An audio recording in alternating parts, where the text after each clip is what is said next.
Ini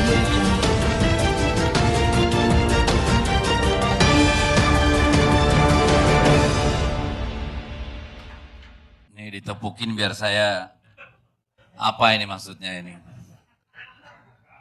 Biar ngegas, saya udah capek ngegas karena boleh saya bilang pemilu kita kali ini pemilu yang paling brutal sepanjang sejarah.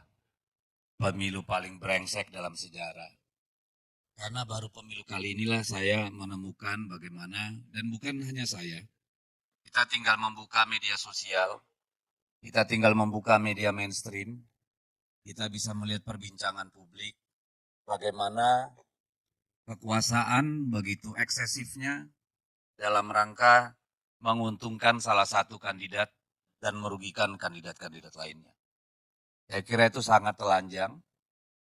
Ambil contoh sederhana saja apa yang dibongkar oleh podcast Bocor Halus tiap minggu yang tidak pernah ada bantahan atau klarifikasi.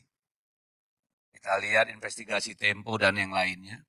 Dan hari-hari ini kalau kita buka yang namanya TikTok atau yang lain, isinya semua tentang kekacauan yang terjadi dalam pemilu kita yang lalu. Belum pernah sepanjang sejarah kita melihat instrumen kekuasaan, aparat penegak hukum, digunakan sebegitu masifnya oleh, boleh dikatakan, aktor-aktor pemerintah, aktor-aktor negara. Bagaimana kepala-kepala desa dimintai laporan pertanggungjawaban anggaran dana desa oleh Polda tanpa kejelasan asal-usul kenapa dipanggil. Bagaimana kepala-kepala desa ini didatangin dan ditanyain dan diintimidasi bahwa nanti akan diperiksa ini itu. Itu bahkan di Orde Baru juga nggak terjadi.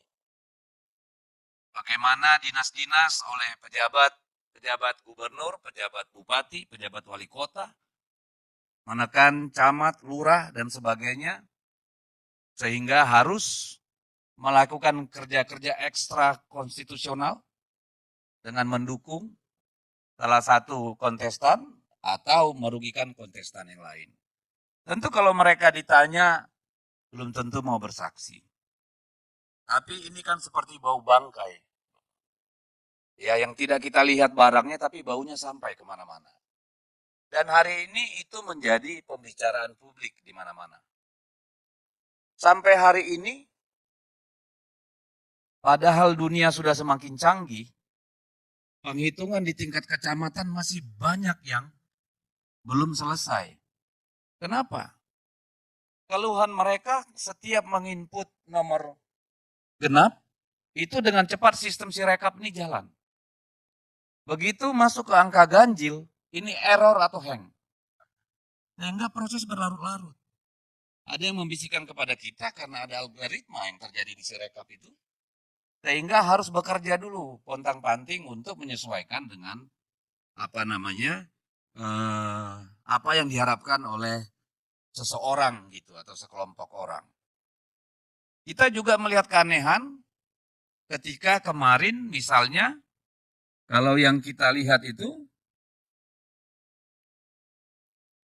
ini saya nggak tahu Bawaslu atau KPU itu mengundang ya lembaga-lembaga survei ya. Ini ada mengundang Profesor Roni Guci Rusli, pakar IT dan statistik UI yang ingin membedah tentang kesahihan quick count. Menurut apa yang dipublikasi di sini, tidak satu pun lembaga itu yang mau hadir. Tidak satu pun mau hadir. Aneh. Harusnya kalau mereka percaya pada metodologi, quick count itu dilakukan netral, pendanaannya bukan dari salah satu pasangan calon, melakukannya secara metodologis dan akademis, saya kira mereka harus hadir. Tetapi nggak ada yang hadir satupun. Sehingga kalau hari ini orang bertanya apakah quick count itu lalu dikaitkan dengan Sirekap yang amburadul itu ada hubungannya? Wallahu alam. Karena kalau kita mau memakai logika penalaran yang sederhana saja, tidak perlu S2, S1 saja. Berbagai survei yang kita lihat benar dan yang kita punya, pasangan Prabowo Gibran itu di angka 43, 44, ya, dan mentok di 46. Dalam kondisi pasangan calon 01 dan 03 itu juga sudah ajak. Sementara undecided voternya sudah sangat rendah. Kemudian di hari H terjadi lompatan yang sangat signifikan, which is secara ilmiah mungkin Bung bisa menjelaskan bahwa kenaikan 1-2% itu dalam survei, dalam dunia nyata bukan hal yang mudah. Harus ada pull factornya atau push factornya. Itu belum pernah saya tahu, saya sebagai orang yang belajar tentang manajemen pemilu dan survei, sampai sekarang saya susah menalarnya. Jadi pertanyaan-pertanyaan itu kemudian kan menjadi persoalan publik. Sangat telanjang. Oleh karena itulah dibutuhkan yang namanya hak angket untuk menjawab banyak persoalan-persoalan. Saya bacakan saja karena saya bukan ahli hukum. Hak angket itu hak untuk melakukan penyelidikan terhadap pelaksanaan undang-undang atau kebijakan pemerintah yang berkaitan dengan hal penting strategis berdampak luas pada kehidupan masyarakat berbangsa, bernegara yang diduga bertentangan dengan peraturan perundang-undangan. Kalau kita lihat ya yang terjadi, ya tentu sangat banyak sekali hal yang bisa dipercakapkan di DPR. Tidak saja merujuk pada semua undang-undang dan kebijakan, melihat realita hari ini, tapi juga dalam rangka kita merancang masa depan. Karena menurut saya, mempercakapkan ini dalam forum DPR adalah hal yang konstitusional.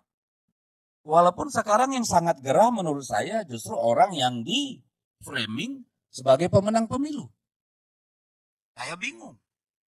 Sejak kapan hak angket menjadi drama yang begitu menakutkan? Dalam sejarah bangsa ini, sejak zaman Bung Karno, ya, hak angket selalu terjadi dari satu pemerintahan ke pemerintahan lainnya. Zaman Bung Karno tahun 50-an itu ada hak angket tentang penggunaan devisa. Ya. Itu Undang-Undang Pengawasan Devisa tahun 1940. Zaman Bung Karno sudah ada hak angket. Zaman Pak Harto ada hak angket tentang Pertamina. Tidak ada masalah. Ya. Lalu zaman Gus Dur itu ada juga hak angket terkait Bulog Gate dan Brunei Gate. Tidak ada masalah. Pada zaman Ibu Megawati juga ada hak angket tentang dana non-budgeter Bulog. Dan yang paling banyak itu di zaman Pak SBY. Yang pertama, hak angket tangkar Pertamina. Yang kedua, hak angket impor beras. Yang ketiga, hak angket penyelesaian kasus BLBI. Lalu hak angket DPT pemilu tahun 2009. Lalu yang terakhir zaman Pak SBY itu hak angket Bank Senturi. Ya. Sampai yang terakhir itu hak angket tentang tentang KPK, ya. Hak angket tentang KPK tanggal 28 April 2017. Jadi ada framing yang luar biasa sekarang di mana-mana, seolah-olah hak angket ini adalah sesuatu yang salah, sesuatu yang bertentangan dengan konstitusi, sesuatu yang bertentangan nalar publik, sesuatu yang haram. Ini kan salah. Harap dicatat belum ada yang namanya hasil pemilu. Tidak ada hasil pemilu yang sudah ditetapkan oleh KPU. Sehingga ya jauh-jauh dulu ngomongnya ini kalau terkait dengan pemilu. Hak angket itu banyak fungsi yang bisa bernada positif. Saya ambil contoh aja ini dari catatan yang ada di saya.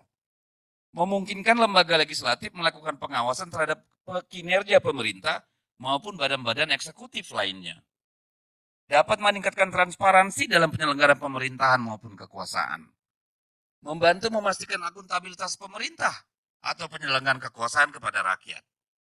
Hasil dari proses angket dapat digunakan sebagai dasar perbaikan kebijakan atau prosedur dalam penyelenggaraan kekuasaan. juga dapat menjadi sarana pendidikan politik masyarakat.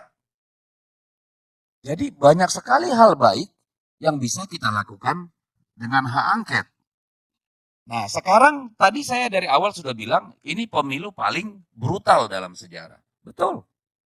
Saya calon anggota legislatif juga kemarin.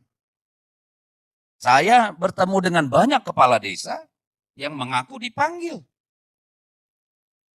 Saya bertemu dengan kepala dinas yang mengaku disuruh.